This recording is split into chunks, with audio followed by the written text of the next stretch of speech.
కేటీఆర్ కి ఒకవైపు గోడ దెబ్బ ఇంకోవైపు చెంపదెబ్బ పడిందన్నారు ప్రభుత్వ విప్ ఆది శ్రీనివాస్. తనపై లొట్టపీస్ కేసు పెట్టారంటూ అనరాని మాటలతో రెచ్చిపోయిన కేటీఆర్ దమ్ముంటే ఇప్పుడు మాట్లాడాలన్నారు. కేటీఆర్ పిటిషన్పై సుప్రీంకోర్టు తీర్పుపై ఆయన స్పందించారు.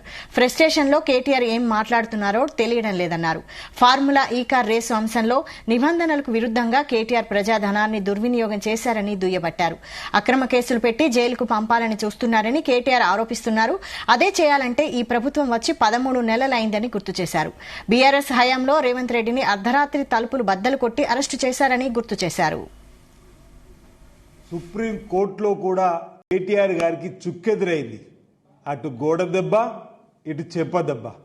లొట్ట పీసు కేసు పెట్టి నా మీద లాయర్లు చూసుకుంటారు, మంచి మంచి లాయర్ల నుంచి పని.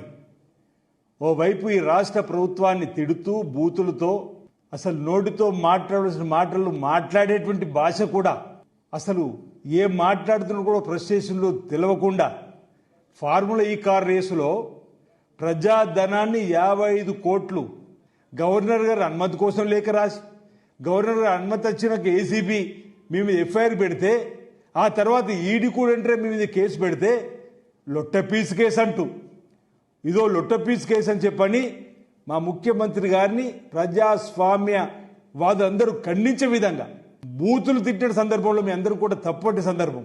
మళ్ళీ సుప్రీంకోర్టుకు వెళ్తే ఈరోజు సుప్రీంకోర్టులో కూడా చుక్కు ఎదురైన సందర్భంలో ఏం సమాధానం చెప్తారు ప్రజానికి అనుకుంటున్నాం. 700 కోట్ల లబ్ధి జరిగింది, లాభం జరిగింది అంటాడు. ఆ 700 కోట్లు ఎవరికి?